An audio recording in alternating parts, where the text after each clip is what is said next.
Matapos ang kanilang heartbreaking loss sa NCAA Season 91 Women's Volleyball Finals, naniguro ang Lady Stags na makukuha nila ang NCAA Women's Beach Volleyball Championship. Tinalo ng Lady Stags ang San Beda sa Beach Volleyball Finals sa pangungunang NCAA MVP na si Gretchel Soltones. At makakasama natin yung gabi sina Gretzel, Eliza Eroa at Danji Encarnacion. Girls, welcome to the store. Congratulations, unang-una, no? Pero siguro unahin ko na yung mahirap na tanong, Gretzel, ang two-time indoor volleyball MVP and three-time beach volleyball MVP.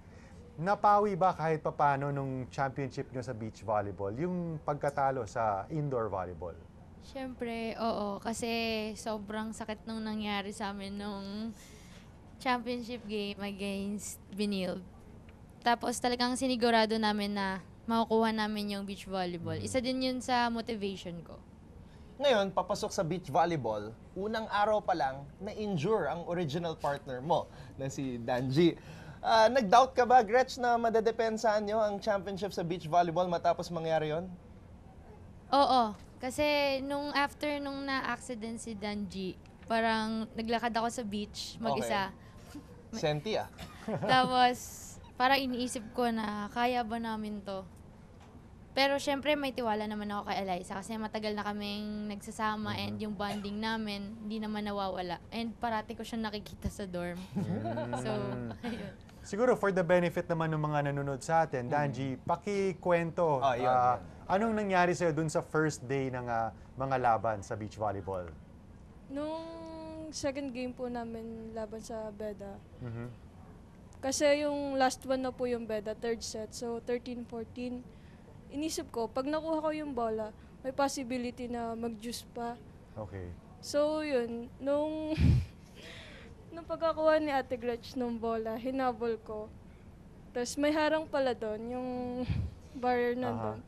So pagkahabol ko, di ko na malaya na malapit na ako dun. So yun, bumangga yung katawan ko kasama nung mukha ko. Kaya nagka-problema sa... na-mention mo, 4 stitches nga yung... Ano yung dumaan sa isip mo nung na-injure ka ng ganon? Nalungkot po. Kasi gustong-gusto ko po talaga maglaro nun. Pero parang naging lesson din po sa akin na dapat di ganun kabuwis buhay. Pero actually, yun lang yung talo nyo, di ba? Opo, sa buong Beda beach volleyball. Opo. Ngayon, na-injure ka, pumasok si Eliza. Nagulat ka ba na, nako, kailangan ko maglaro at sana makuha pa namin itong championship na to?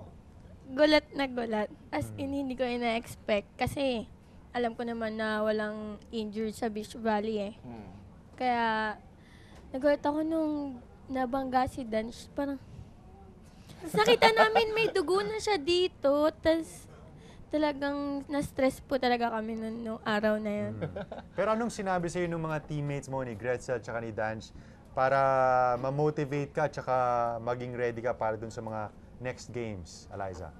Yung una, si Ate Gretch sabi niya, "Be, kaya mo ba?" Sabi ko, "Oo nga, kaya ko nga." Tapos si Danj naman sabi niya, "Kaya mo yan, te, kaya mo yan." Alam mo, nung na-injure si Danj, ang una ko naisip, nako, paano kaya makaka-block si Eliza? 4'11 lang kasi si Eliza. Dito ko nakita sa beach volleyball na pwede pala manalo, pwede pala mag-champion ang isang team na maski hindi masyado nagbablock, nag-focus lang sa receive at sa punto, spiking.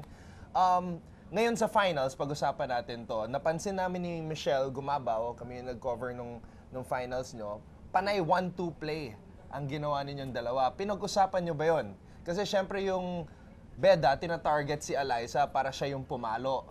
So ngayon, ang ginawa ni Eliza, hindi lang re-receive, pinasa ang bola sa'yo.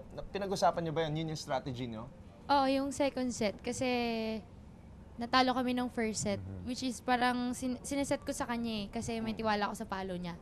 Pero nung medyo gipit na kami, sabi ko, nagalit na ako sa kanya. Sabi ko, di na to maaari. So, tinanong ko siya, "Kaya mo ba?"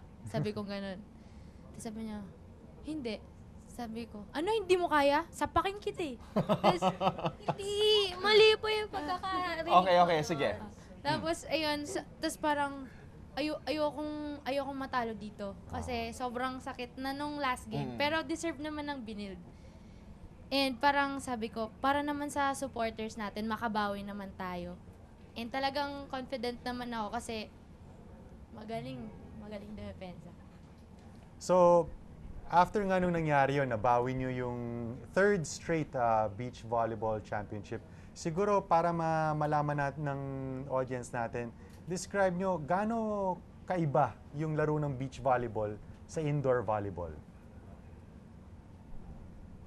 Sobrang hirap ng outdoor kasi dalawa lang kayo eh. Ilang games kayo sa isang araw? Okay. 3. Then yung energy nyo parang nakukuha kasi ang init ng araw. Yeah. Tapos naka-two-piece pa kayo. Tapos parang sobrang nakakapagod talaga. Like, unlike sa indoor, 6 kayo eh. Yeah. Hindi lang ikaw yung gagawa. It's a team naman. Medyo sumisikat din ngayon ang beach volleyball. Alam naman natin ang ating kaibigan na si Gretchen Ho, meron siyang Beach Volleyball Republic. Tingin niyo ba baka may chance na sumali kayo doon in the future? Depende po pag may chance. Pag in-invite po kami, why not po? Kasi syempre, ano din yan, parang experience eh. Makakadagdag sa kalaman mo sa volleyball. Eliza, Danj, rookie year mo sa San Sebastian, and then Danj, ikaw third year mo, no, if I'm not mistaken. Ano yung magiging preparation nyo? Ngayon nga, nakaabot na kayo sa finals, pero yung masaklap na nangyari versus Binild, tapos merong 1 year pa si Gretzel. Paano nyo paghahandaan ngayon yung upcoming season ng NCAA 92? Siguro yung teamwork namin. Ayun yung pinakakailangan, tsaka yung communication namin. Every game that nag-uusap po kami. Danj? Siguro po yung puso sa paglalaro. Dapat pag nandun ka na, gawin mo na lahat bago mo pa pagsisiyan sa huli. Yun yung pinaka naging learning mo dito sa rookie year mo. Gretch, baka meron kang gustong pasalamatan, mga tagahanga, mga sumuporta sa inyo, buong Bastek community na sumubaybay sa inyong mga laro this season 91 ng NCAA. Nagpapasalamat po kami sa mga supporters namin sa Baste, lalo na si Migs, Narca, kasi siya yung sports namin commission.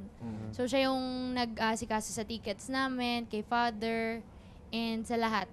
And sa pati na the rest sa SSG namin. Kasi first time nilang nag-support sa Baste. For how many years na akong andyan. Tapos may parang wave pa sila. And kahit natalo kami, andun pa rin yung tiwala nila sa amin at suporta. And sa ABS-CBN kasi nanap nila si mama ko. And thank you po. Eliza? Danj? Thank you po sa mga sumusuporta sa amin. Lalo na po yung pamilya namin na malalayo sa amin. Tsaka yung mga kaibigan na namin nandyan. Danji? Ganun din po. Maraming salamat din po sa pamilyang sumusuporta sa amin. Tsaka po sa mga taga-Baste. Maraming salamat po sa tiwala. At hindi pag-iwan sa amin kahit anong mangyari. At maraming salamat din sa inyo. Napabilib nyo kami sa galing ninyo sa volleyball. Thank you so much, Gretch, Eliza, Danji. And we'll see you soon. I'm sure hindi ito yung magiging huli. Marami pa to. For more sports updates, keep watching The Score. And don't forget to subscribe.